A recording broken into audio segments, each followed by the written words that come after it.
So hello everyone, welcome to RR academy. ఈరోజు మనము BITSAT అనేది రెండు స్కాలర్షిప్స్ అనేది ఇవ్వడం జరుగుతుంది. సో ఫస్ట్ స్కాలర్షిప్ వచ్చేసి మెరిట్ స్కాలర్షిప్. సో ఈ మెరిట్ స్కాలర్షిప్లో ఎవరు ఎలిజిబుల్ ఉంటారంటే మనకు టాప్ 500 స్కోర్ ఎవరైతే చేశారో వాళ్ళకు మెరిట్ స్కాలర్షిప్ ఇవ్వడం జరుగుతుంది. సో దీని ఎలిజిబిలిటీ ఏంటి, దీని క్రైటీరియా ఏందనేది చూద్దాము. దానితో పాటు మనకు merit come need based scholarship కూడా ఇంట్రడ్యూస్ చేయడం జరిగింది. ఇది ఎవరైతే ఫైనాన్షియల్ అంటే చాలా వీక్ ఉన్నారో, అంటే బిలో 8 lakhs కానీ లేకపోతే 3 lakhs కానీ అంటే వీకర్ సెక్షన్స్కు ఇది ఇంట్రడ్యూస్ చేయడం జరిగింది. సో దీని ఎలిజిబిలిటీ కూడా మనము చూద్దాము. సో ఫస్ట్ వచ్చేసి మనం వీడియోలోకి వెళ్దాము.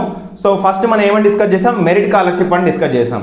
సో ఆ మెరిట్ స్కాలర్షిప్లో అందులో మనం మేజర్గా ఏం డిస్కస్ చేసాం, టాప్ 500 ఎవరైతే వాళ్ళ పెట్టే ఎగ్జామినేషన్లో టాప్ 500 స్కోర్ చేస్తారో, టాప్ 500 ర్యాంకర్స్ ఉంటారో వాళ్ళకు ఈ స్కాలర్షిప్ ఇవ్వడం జరుగుతుంది. సో దానికి ఎలిజిబిలిటీ క్రైటీరియా వచ్చేసి మనకు మెయిన్గా మనకు 20 lakhs ఇన్కమ్ అనేది మనకు ఎంత లోపల ఉండాలంటే 20 lakhs బిలో అనేది ఉండాలి. సో దానితో పాటు ఎవ్రీ సెమిస్టర్లో కనుక 75% కనుక వస్తే ఈ 4 years ఫుల్ స్కాలర్షిప్ ఇవ్వడం జరుగుద్ది.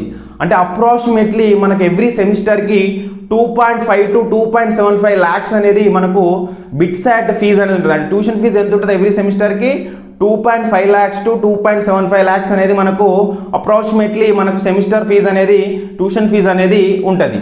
సో అంటే మనకు అప్రాక్సిమేట్లీ 24 lakhs స్కాలర్షిప్ అనేది మనకు బిట్సాట్ అనేది ఇవ్వబోతుంది. సో దీనికి మెయిన్గా ఎలిజిబిలిటీ అనేది 20 lakhs బిలో ఉండాలి. సో ఎవ్రీ సెమిస్టర్లో కనుక 75 marks కనుక వస్తే సో వాళ్ళు ఎలిజిబుల్ ఉంటారు అన్నమాట.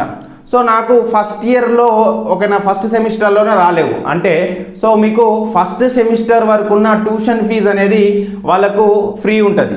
ఒకవేళ మీరు ఫస్ట్ సెమిస్టర్లో కనుక 75% రాకపోతే మీరు సెకండ్ సెమిస్టర్లో 2.75 lakhs అనేది డెఫినెట్గా మీరు పే చేయాల్సి ఉంటుంది. సో మనకు నెక్స్ట్ స్కాలర్షిప్ వచ్చేసి ఏంటిదంటే merit come need based scholarship. So ఇది వెరీ వెరీ ఇంపార్టెంట్. ఎవరైతే ఫైనాన్షియల్గా వీక్ ఉన్నారో, బిట్సాట్ అంటే ప్రెస్టీజియస్ ఇంజనీరింగ్ కాలేజీలో చేయాలనుకుంటున్నారో సో వాళ్ళకు ఇది మంచి స్కాలర్షిప్ అన్నమాట. ఎవరికైతే బిలో 8 lakhs లేకపోతే వీకర్ సెక్షన్ సర్టిఫికేట్ ఉంటుందో సో వాళ్ళకు మనకు సపరేట్గా ఒక స్కాలర్షిప్ ఇవ్వడం జరిగింది. సో ఇందులో కూడా మెరిట్ చూస్తారు. సో ఆ మెరిట్లో కూడా ఎవరైతే వీకర్ సెక్షన్ ఉన్నారో సో అందులో అంటే మెరిట్లో సో టాప్ 5% పీపుల్కి 100% ట్యూషన్ ఫీ అనేది రీఫండ్ ఇవ్వడం జరుగుతుంది. మళ్ళీ నెక్స్ట్ 2% అంటే 5 నుంచి 7% వచ్చిన వాళ్ళకు మనకు వచ్చేసి 50% స్కాలర్షిప్ ఇవ్వడం అంటే 50% కన్సెషన్ అనేది ఇవ్వడం జరుగుతుంది. నెక్స్ట్ వచ్చేసి 7 నుంచి 12% వచ్చిన వాళ్ళకు మనకు అప్రాక్సిమేట్లీ 25% అనేది ఫీజులో కన్సెషన్ ఇవ్వబడుతుంది.